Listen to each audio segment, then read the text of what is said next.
The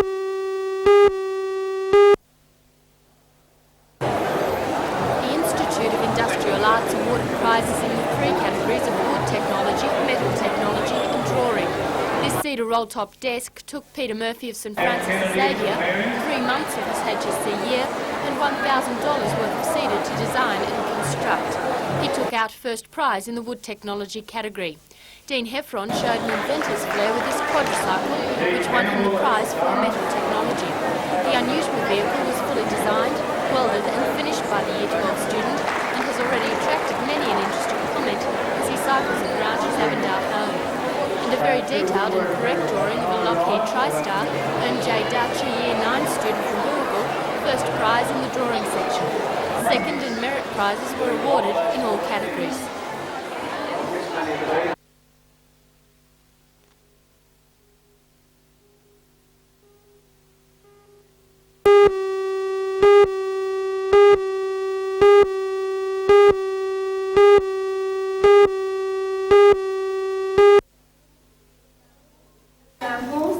The exhibition was opened by the Assistant Manager of the Newcastle Region Gallery, Sue Garside. In praising the work in the gallery, she commented that now was a very positive time for young artists in Newcastle. She commended the work of a young Irishman, Colin Scott, who combined a number of media and techniques to express his thoughts on war. Each of the 6 artists exhibited a minimum of 10 works completed during their final year of studies. Although the work was limited to painting, drawing and printmaking, the individual style of each artist made for an interesting exhibition, which was admired by a colourful crowd of family, friends and fellow students.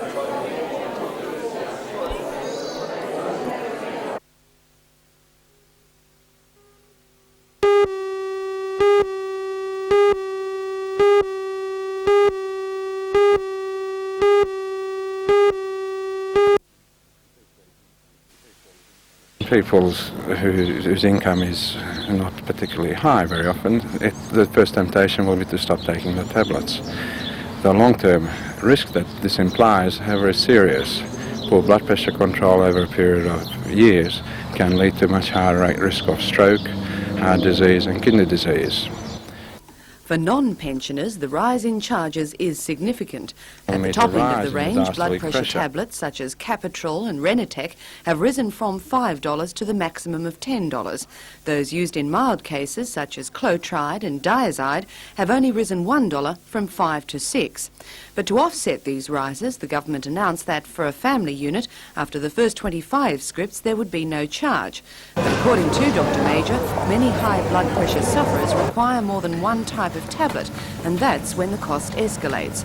The danger, he says, is that many, because they're not feeling ill, may decide to forego their treatment. Because high blood pressure doesn't cause pain or discomfort, it is an asymptomatic state. But it is a risk state for those conditions that we mentioned. And when there are no symptoms, no pain or other discomfort, it's of course much easier to say, oh well, I'll skip it for a while because I don't feel uncomfortable.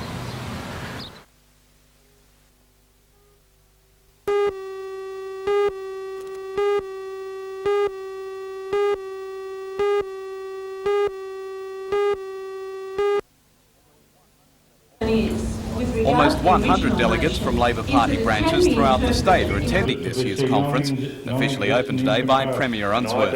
On the agenda over the 2 days is the proposed Royal Commission into grain handling, the electoral redistribution issue and the overall outlook for the rural sector. State Agriculture Minister Jack Hallam says despite the ongoing predictions of a bleak future facing our farmers, the government is encouraging rural producers to persevere. We, over the next 5 years, have identified $700 million of export potential for things such as mohair, cashmere, fruit and vegetables, seeds. And these are new areas, and they come, of course, at a time when there are some bad problems with some of our traditional commodities. Tomorrow, the Federal Primary Industry Minister, John Kerrin, will address delegates. The Minister is expected to outline the government's response to the overwhelming win to the Democrat Party in last week's US elections, a victory which could mean even more protectionist trade policies by America. Mr Kerrin is also expected to report on his just completed visit to the Philippines, Indonesia and Singapore, where he's been discussing the possibility of further agricultural trade with our Southeast Asian neighbours. But probably even better news for farmers is the report of good falls of rain throughout the region in the last 24 hours. Much needed rain, which will help boost pasture growth heading into the dry summer months.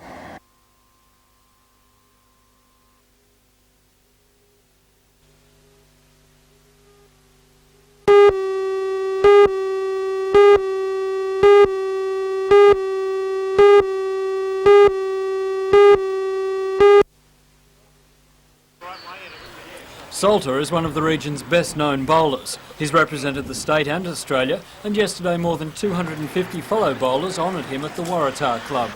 The Salter 2000 triples will be run over the next 7 weeks and features prominent locals like Bob Fishlock, John McCormack and Terry Webster. Barry Salter himself made a good start in the event, winning his first round match.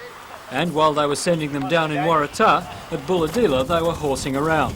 It was the annual Zone 25 Pony Club Jamboree, and organisers say it was the biggest roll-up in the 15 years of the event. Hundreds of horse enthusiasts from throughout the Hunter were there, and it seemed age was no barrier, with some in the saddle as young as 5 years old.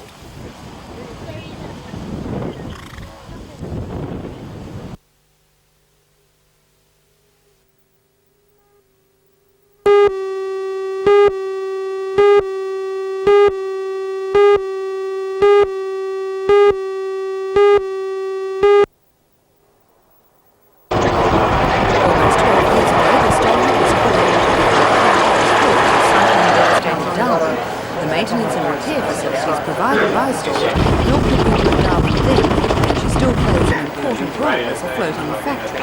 The flagship of the Royal Australian Navy, HMAS Stalwart, is the largest naval vessel wholly designed and built in Australia. She's manned by over 400 officers and sailors, experts in a variety of trades and professions. Captain Peter Ross says the Stalwart plays a major role in maintaining the operational efficiency of ships in the fleet. Well, it's really a floating factory. It can repair ships. It's got tremendous range of machinery on board. The role has been steadily increased with the loss of our aircraft carrier. We now sort of carry a Sea-King helicopter. And of course we're also the flagship of the Royal Australian Navy. But generally we're a mobile workshop and we can repair, do any sort of repairs on any warships.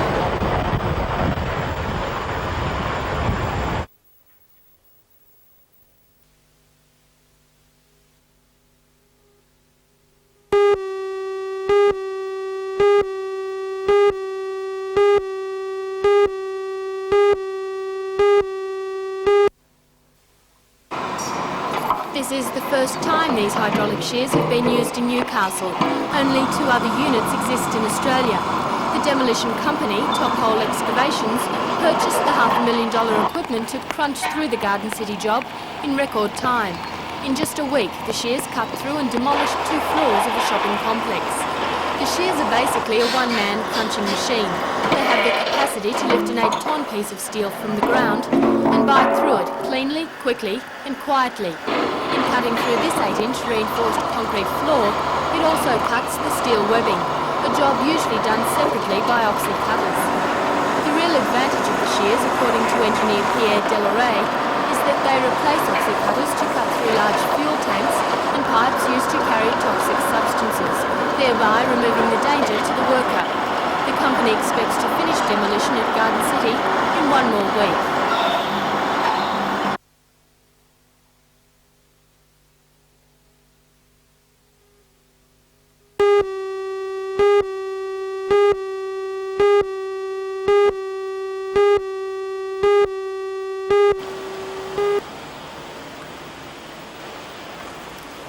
Although restoration at the centre is not yet complete, Robert Eden is the first artist to make use of the excellent exhibition facilities. On displays the artwork from his latest book, Birds of the Australian Rainforest, released only this week. Robert spent 15 years painstakingly researching native birds to produce the 88 watercolours. The result? Paintings which are not only beautiful, but seemingly correct in every detail. Robert, how do you get the birds to sit still on the trees for as long as you need to paint them? Pretty hard to get them to sit still, that's for sure. Well, actually, to paint a bird, I photograph or sketch it in the field. That's where it originally starts. Then I bring those photographs and sketches back into my studio. Then I do a sketch of that. Then I get specimens from the museum, which we call bird skins, and then all the measurements come off those of beaks and legs and whatever. Then you start counting feathers, on wings and make sure everything's all there. Sometimes they've got a wing missing, but you get by, Robert says the hard part for him was painting the backgrounds. When work in the studio began, he spent 60 hours each week for 18 months at his easel. Robert hopes to sell the paintings as a collection, and he'd like it to stay in Australia.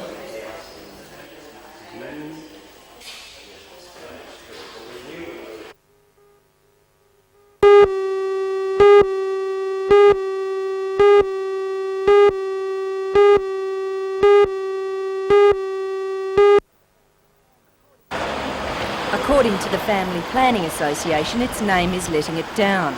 Many people think that it's just an organisation for couples who want to start having babies and don't realise that its work encompasses a range of sexual health services. The issues confronted by family planning in the 80s are broad. It's trying hard to encourage men to take some responsibility for birth control. With the onslaught of AIDS, it's also trying to encourage men to use condoms. But the message that condoms are once again trendy is being met with some resistance. We're certainly getting the message across to a lot of young people that if they're going to be sexually active, they need to be responsible, and that means using contraception and having pap smears and having their breasts checked. But obviously it's not getting across to everyone because we're still faced with a high percentage of young people that have unplanned pregnancies.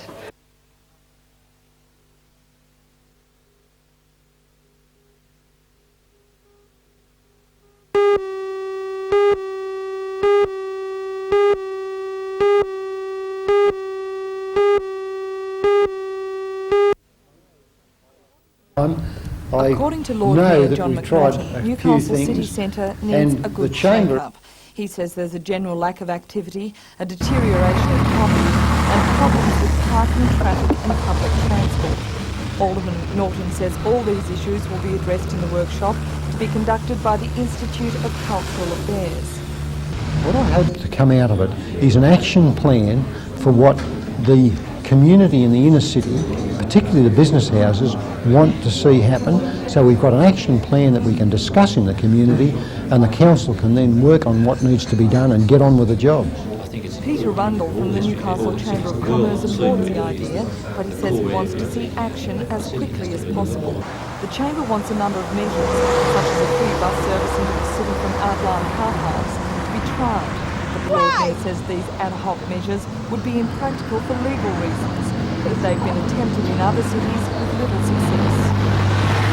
I'm surprised to hear the Lord Mayor say that, because the Lord Mayor would normally say that Newcastle's the leader, and the Chamber of Commerce would like to think that Newcastle would lead in some of these things, not to follow other countries, other cities. Just because it hasn't worked there doesn't say it won't work in Newcastle. The Chamber says 24 traffic studies have been conducted over the past 20 years, but very little has been done to solve the problems raised.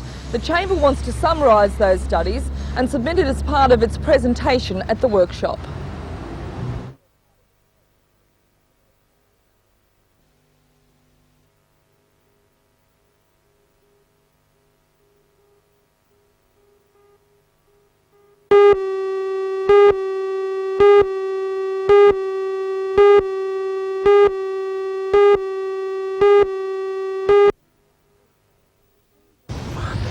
Scenes like this are all too familiar on the Hunters roads.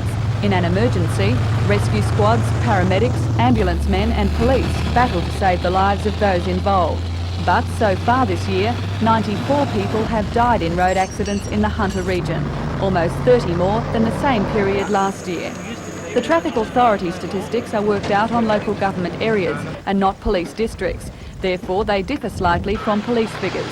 But police say their statistics also reflect a jump in the number of fatalities, and road conditions appear to be a contributing factor. Our district covers two major highways. That's the Pacific Highway and the New England Highway. On the north coast, the road conditions are not so good in places, and motorists are going from areas where the road conditions are fairly good into adverse conditions, and they're not dropping their speed down accordingly. What types of accidents account for the fatalities? There have been almost 3 times as many motorcyclists killed in our district as last year, and in regard to multiple deaths in road accidents, we've got almost twice as many. Sergeant Stevens says motorists need to approach the Christmas season with caution on the roads to ensure it's a safe, happy period. One which also converges in Singleton.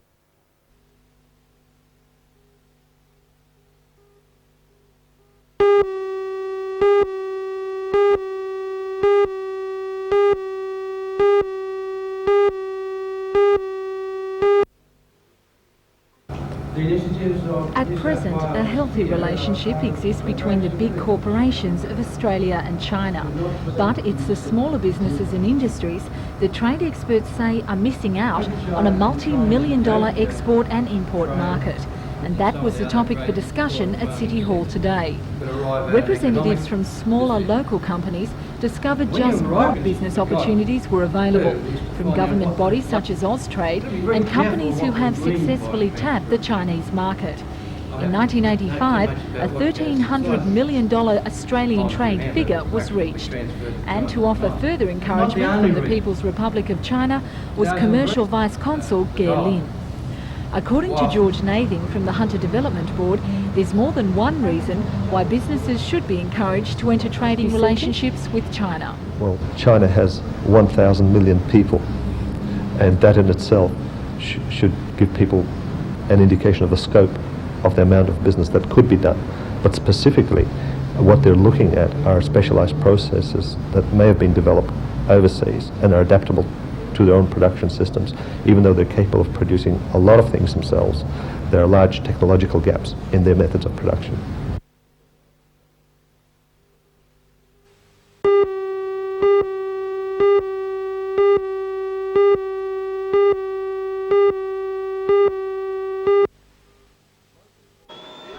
Local 4-times world champion Mark Richards scored a good result in round 1 of the main event this morning when he defeated Dave McCauley of Western Australia.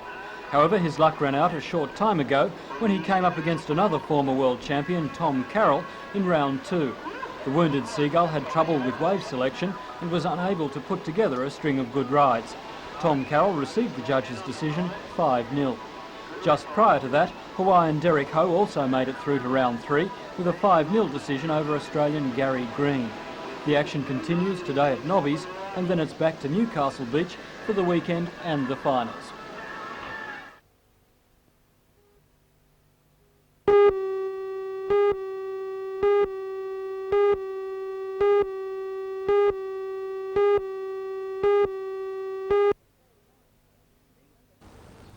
These are the 4 wines that will soon be gracing the tables of Gay Paris. Cabernet Sauvignon bin 444, Pinot Noir, Verdelho and Hunter Chardonnay. The move into the stronghold of France is part of Wyndham Estates' worldwide export drive. I think that given time, it's not going to happen overnight. We need a few years to build up, but at least we now have 4 wines accepted, and the program is to have the 4 recognised, build them up, and then maybe expand on the labels that we have in there. So our intentions are that in 4 years' time, we're probably selling 5,000 cases to France. This year, export sales are up 300% on 1985. That's $1.5 million worth of exports to 17 countries. Faye says she wants to double that figure next year, and with Australia's popularity at an all-time high, with movies like Crocodile Dundee, and with the fall in the Australian dollar, she believes the time is right. It's the perfect time now. If we, as a country, cannot export now, we will never be able to, because the dollar is very attractive for export.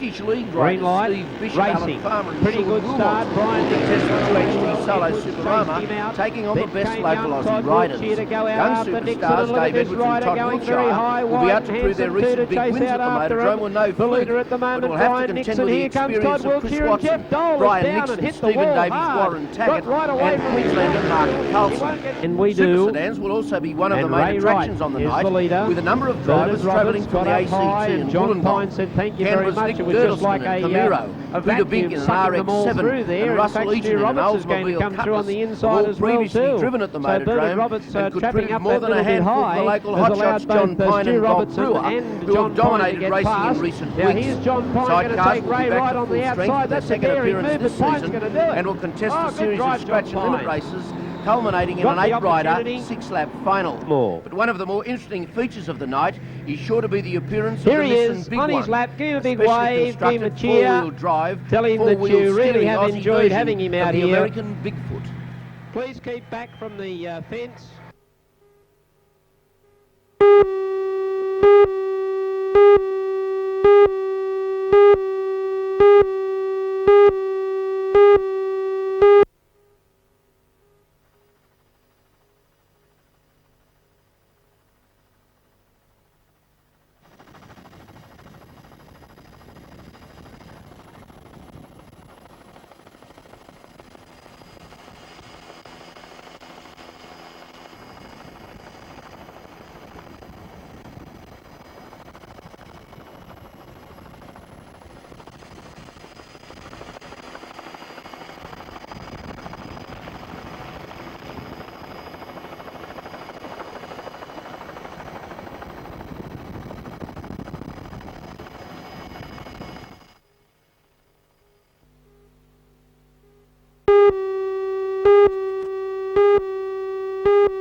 The drama began just after 10 o'clock last night. We've seen a vehicle in the Ridgeway Bolton Point. It was observed driving in a somewhat erratic manner. We attempted to stop the vehicle and the driver wouldn't stop. They drove off at high speed. A car chase then followed with the offending vehicle attempting to ram the police car. In Middle Point Road, Bolton Point, he turned down towards the water, drove the vehicle into the water, he jumped out, the vehicle sank and he swam off. Well, in fact, you actually chased in after him. Yes, I followed him into the water and we were swimming around the water for approximately 20 minutes. It was a Westpac rescue helicopter that spotted the man, believed to be in his late 20s, clinging to a runabout. Police pulled him from the water just after 11 o'clock.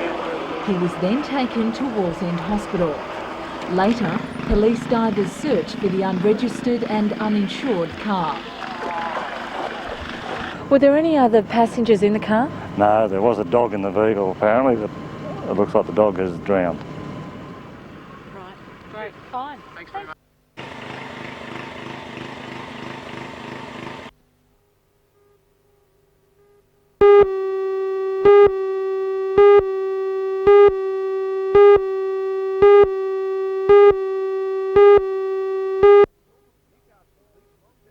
The Newcastle beach had returned to normal today after the week-long contest that had seen thousands of spectators visit the area. The only signs that Surfest had headquartered there were the remnants of some crowd control fencing, some rubbish that was waiting on its last journey, and the NBN outside broadcast vehicle and some crew finally wrapping it up after a superb job. The cleaner had been on the sand and several youngsters seemed hell-bent on riding the waves that had carried the world's best just yesterday. No doubt dreaming of perhaps one day emulating the feats of an Okalupo or a Curran. But was Surfest the success it seemed to be? Well, we had the normal problems, but they are the administrative problems and they happen behind the scenes, and I don't think the general public see those. The surfers themselves were happy.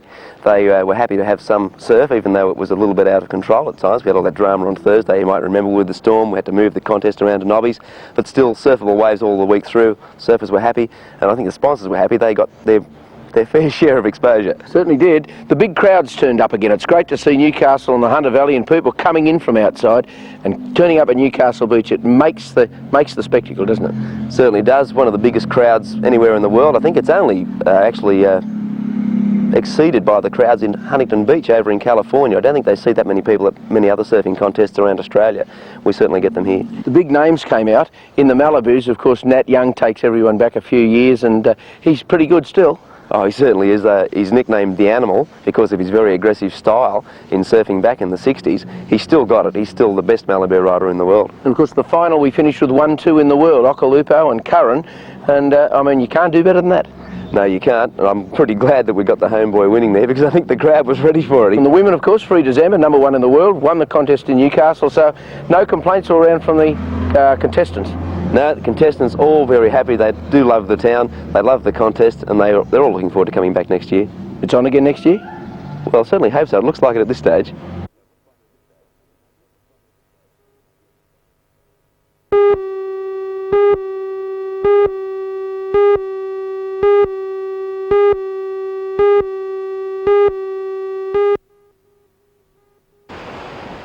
The sand erosion has taken many Merewether beachgoers by surprise. Many didn't know the now exposed rock at Pogonoskis between Dixon Park and Merewether even existed. However, according to Merewether Beach Inspector Paul Kerwin, erosion in the past has been even worse than this. He says the problem was caused by southwesterly winds, relatively high seas and a strong current.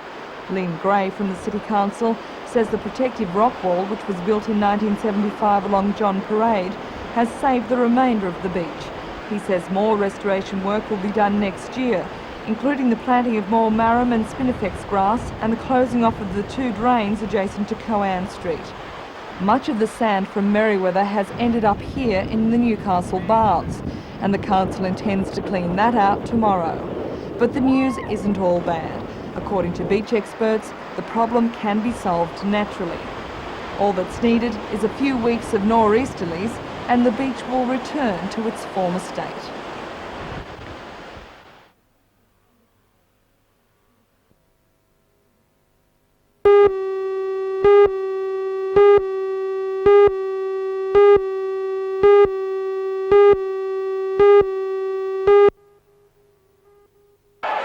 Defending title holder Paul Tauil in the brown shorts met with the current state junior middleweight champion Troy Waters sporting the pink. It was Tauil's 7th fight compared to the 22 bouts fought by his South African opponent.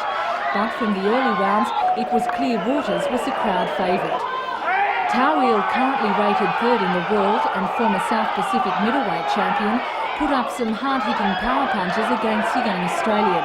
But edged on by elder brother and Australian heavyweight title holder Dean Waters, the young boxer soon made it clear he had Tauil's played corner. In rounds 5 and 6, both fighters continued to test each other out. But as the crowd urged for more action, the punches started to come harder. A few wayward hooks by Tauil in the 8th round gave Waters the upper hand. But just before the end, it looked like he was in trouble. With only 2 rounds left in the 10th, the South African showed signs of tiring and was soon cornered again in the 11th. A quick time out in the 12th, and then the Aussie gave all he had to give. In a unanimous decision, the judges awarded the fight and the title to the #1 contender in Australia. Proud trainer and father Seth Waters says there's big plans ahead for the champion fighter. Well, Mr. Bill Morley, the promoter, has got some plans for him for next year, as he has for the other boys. And he did say to me the other day, if Troy wins his title, he will bring over a rated American to fight him in Sydney. What are the chances that we may see him with a world title? The chances are very, very good that Troy would take out a world title within 12 months because he's got that kind of class.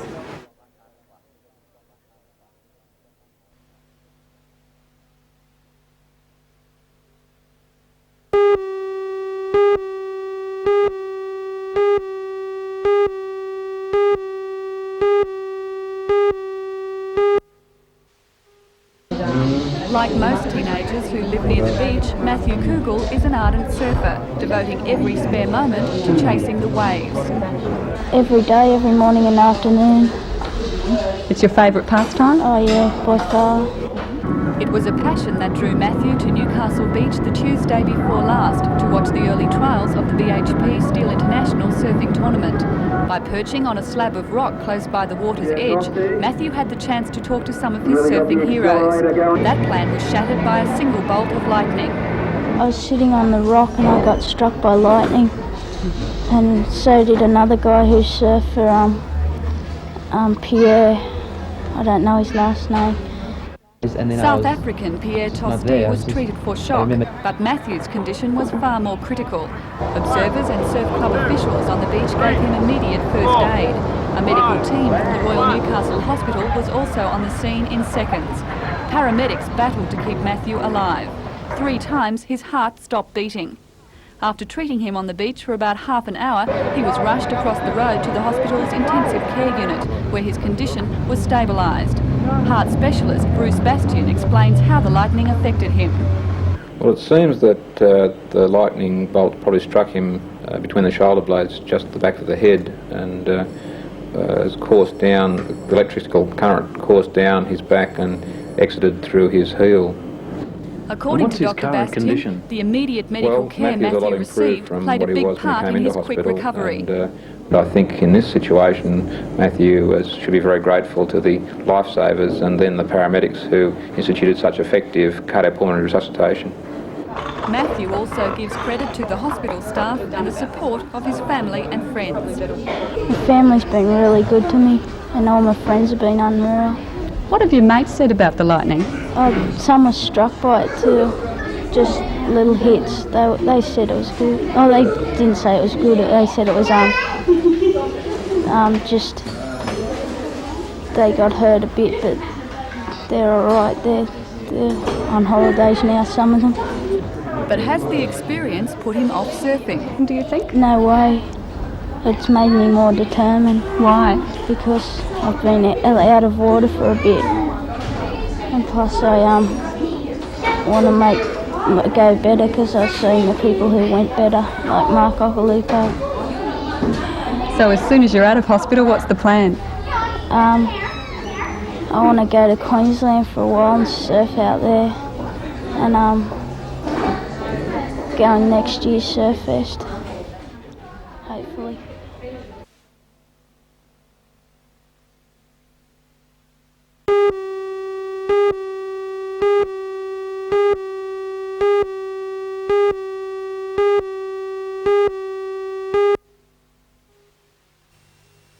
Fortunately, no one was injured in the incident, which happened shortly after 7:30. A fully laden truck carrying imported lightweight fire bricks to Alcan's curry smelter lost its load as it negotiated the roundabout. Most of the bricks landed on the footpath. The road was partially blocked for some time, causing interruptions to peak hour traffic. The imported load had to be checked by customs before it could be cleared, and the roundabout was back to normal by early afternoon.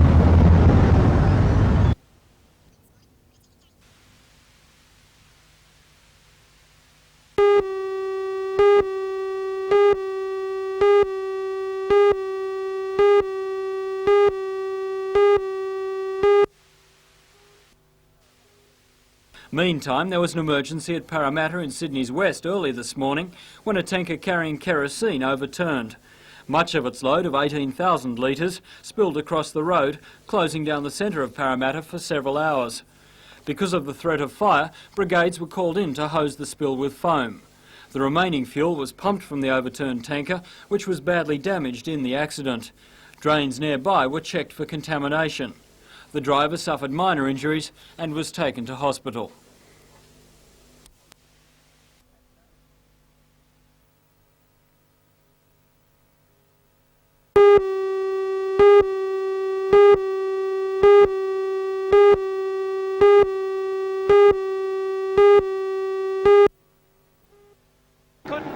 The night is seen as the battle of the giants of local speedway bike racing.